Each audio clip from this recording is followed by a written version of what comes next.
Hey everybody. Today we are just going to do a simple before and after on my office tank here. I've been kind of neglecting doing a top off. I really do need to add some water in here. You can see how low the water level is. So rather than just simply topping it off, I am going to go ahead and remove some of this water and then fill it back up. And the reason I'm going to remove some of this water is, remember that any dissolved solids that were in that water, whether it's sodium chloride or it's potassium or it's nitrate or anything else that's in that water, that stays behind as the water evaporates, and so the amount that's in there keeps getting concentrated down more and more in this smaller volume of water. So if I simply top this off, it's not going to remove any of the buildup that's in this water. It's simply going to dilute it a little bit as the volume of water increases. So while it's nice and concentrated down here in this small volume of water, I'll go ahead and take a few inches out of this, and when I top it off, it'll amount to about a 50% water change, and they will get plenty of nice fresh water coming in. So I do need to change the filter. You can see we're getting some backflow around the overflow side, so I will change that out. It's not too bad, but we will change it anyway, because why not? The biofilter here probably needs a little bit of cleaning out as well. And no, I'm not going to do anything about all of the Java moss that is growing on the filter. I love the way that Java moss looks growing on that filter like that. And of course it helps add biological filtration for me. So why would I want to remove that? I don't. So there you go, everybody. We are going to get in there and do a little bit of basic work. Don't worry about the thing you just heard crash in the background. That was no big deal. So consider this your before. And there's your after. Now, admittedly, it is the following morning. I did the water change fairly late in the afternoon, and it usually takes a little while for all the dust and detritus to settle down after a big water change.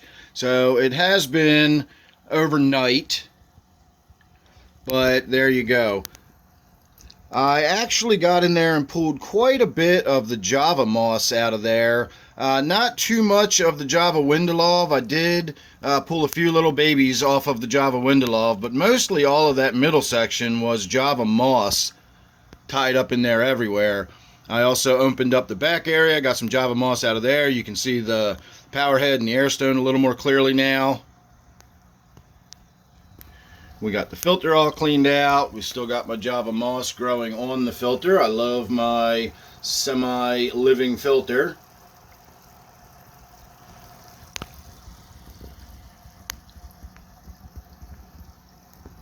And I did a very gentle gravel vac. I don't really get the gravel vac down into the gravel on this tank. I've got fine sand mixed with the gravel, so if I dig down into it at all, it just pulls the sand up. Some of the sand, it's so fine that some of the sand actually does go up the gravel vac, but a lot of it just eventually drifts back down, and then it leaves me with this sort of dusting of white sand over the surface of the tank. So what I usually do is just get down into the little nooks and crannies. I'll stick the gravel vac down in here and get it between those rocks, and I'll go down into the mouth of that cave right there, and we'll draw a bunch of stuff out of the cave. You'd be surprised how much stuff collects directly underneath of the power head. So I get in there and I get a bunch of crud and stuff pulled out of there. The back of the tank has the roots for the pothos plant in it, and those are starting to take up quite a bit of space. They were also interwoven with a bunch of Java moss, and I did my best to pull as much of that out of there as I could without really damaging the roots to the pothos. I'm thinking about just pulling that pothos plant out of this tank altogether. It really does take up a lot of space with the roots in the container and everything that it's sitting in. So we'll see. That'll be something for the future. So there you go, everybody. There's a before and after look at my office tank. Thanks for watching this one. Hope you enjoyed that. Make sure you're subscribed. Hit that like button, all that good YouTube stuff. And don't forget, I do a live stream every Friday night and Sunday night at 8 p.m. Eastern Time. So thanks for watching this one, and I will see you real soon on the next one.